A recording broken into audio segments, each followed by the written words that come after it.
Taylor Swift and Travis Kelce just turned a quiet bye week into a headline.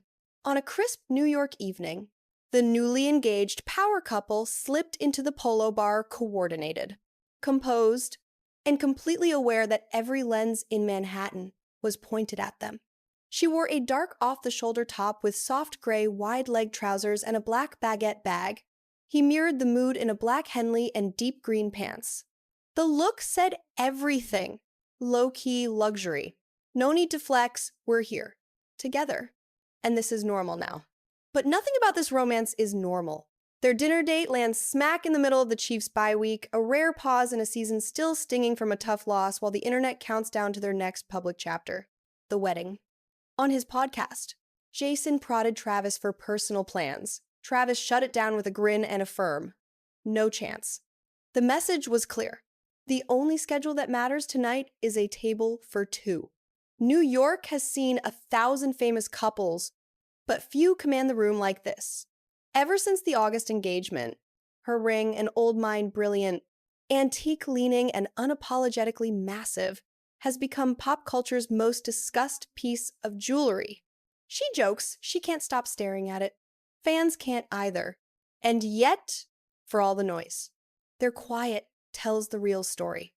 A musician at the peak of a new era, and an NFL star who will not let the season script his personal life, moving in sync through a city that usually swallows privacy whole. This date night isn't spectacle. It's strategy, a controlled frame where the chaos fades and the couple writes their own caption. After months of viral touchdowns, suite-level shout-outs, and stadium-sized Easter eggs, the most disarming scene is the simplest one: two people laughing over dinner, refusing to let the world consume what belongs to them. Question: now, how did we get here from sideline sightings to fiancé? From end zone gestures to a ring that broke the timeline? And what does this bye-week pause really reveal about their next moves? It started like most modern fairy tales do, with a bold move and a friendship bracelet. Back in the summer of 2023, Travis Kelce, the Kansas City Chiefs tight end, admitted on his podcast that he had tried and failed to give Taylor Swift his number after her concert. It was playful, a little awkward, and seemed like nothing more than a funny sports story. But behind the laughter, something real began to unfold. Weeks later, Taylor was spotted in the stands at Arrowhead Stadium, cheering in red and gold the moment that broke the internet. It wasn't just that she was there, it was how she was there. Animated, proud, and absolutely unbothered by the cameras. That single appearance turned a football game into a global pop culture event. From that day, the story practically wrote itself. Touchdowns came with sideline glances. Post-game interviews came with speculation, and slowly, fans began piecing together a modern romance part fairy tale, part media storm. But what made it different was how grounded it felt. Amid the chaos, they looked like two people genuinely enjoying each other's world. She at his games, he at her concerts, both effortlessly crossing between stadiums and stages. By late August 2025, the rumors became reality. Travis proposed.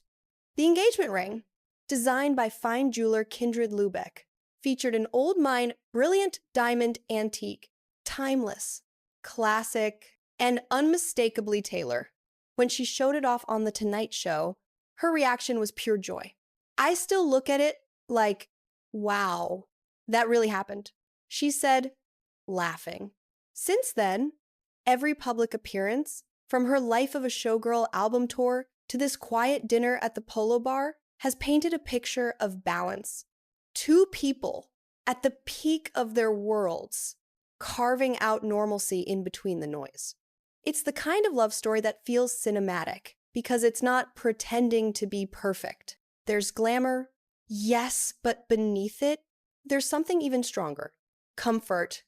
When the world found out about Taylor Swift and Travis Kelce, the internet didn't just react, it erupted. Every glance became a meme. Every outfit, a headline. Every game, a live-streamed spectacle of cheers, camera flashes, and theories. For months, their romance played out in real time across stadiums and social feeds. At first, fans called it cute. Then came the endless talk shows, tabloid columns, and opinion pieces dissecting every move. People wanted to know everything when they texted, when they kissed, when they fought. But behind the noise, something more private was unfolding a test. Taylor had spent over a decade learning how fame can distort love. Every relationship before had been shadowed by headlines, speculation, and a world that treated her heart like breaking news. She wasn't going to let that happen again. Travis, meanwhile, was balancing two universes, the intensity of the NFL and the frenzy of Swift Nation. Even his own brother, Jason, joked on their podcast that the relationship had taken over the internet. Travis just smiled and said, "It's part of the deal." Still, the pressure was relentless.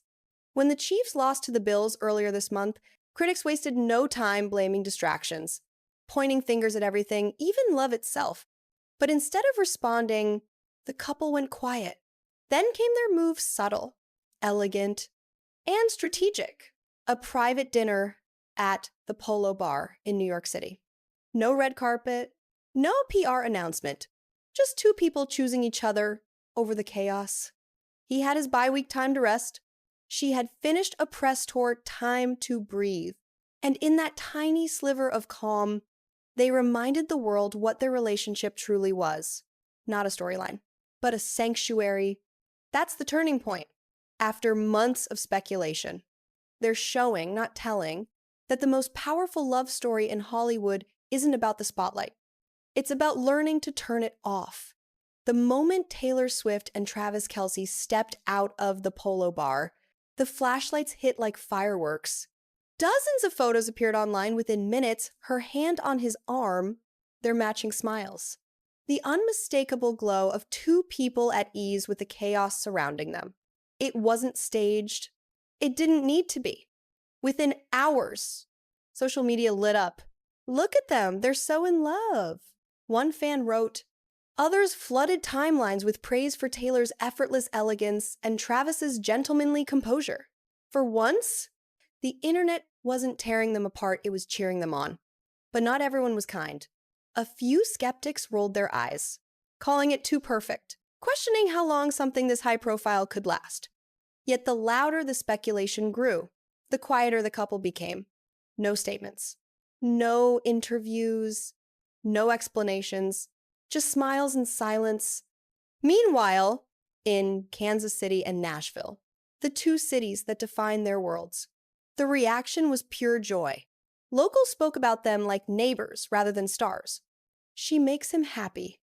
He keeps her grounded. Even teammates and tour members described the pair as real, humble, and good for each other. The media, hungry for headlines, had to settle for still photographs, images that said more than any statement could. In one, she's laughing mid-step. In another, he's holding the car door for her, looking at her like she's the only person on the planet. And in an industry built on noise, those simple images became the loudest message of all. They don't need to perform love, they just live it. Every time they walk through a doorway together, Hollywood watches. Every time they hold hands, it becomes a global headline. But through it all, Taylor and Travis seem to share the same quiet secret, that love, when it's real, doesn't have to prove itself.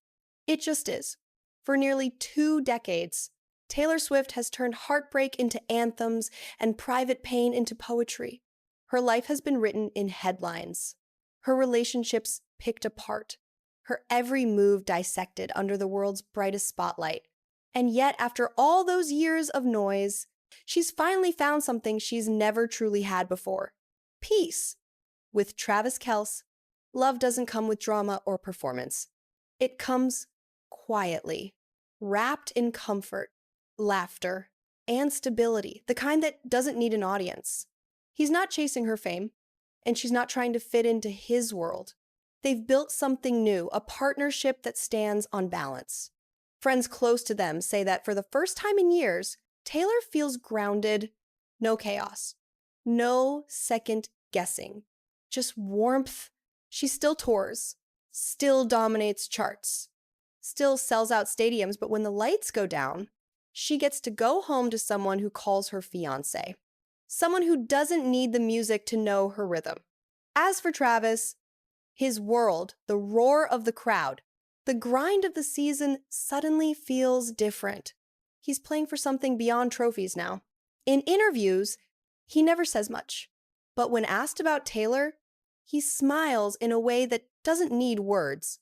Together, they've managed something rare, to turn fame into a background noise and love into the headline.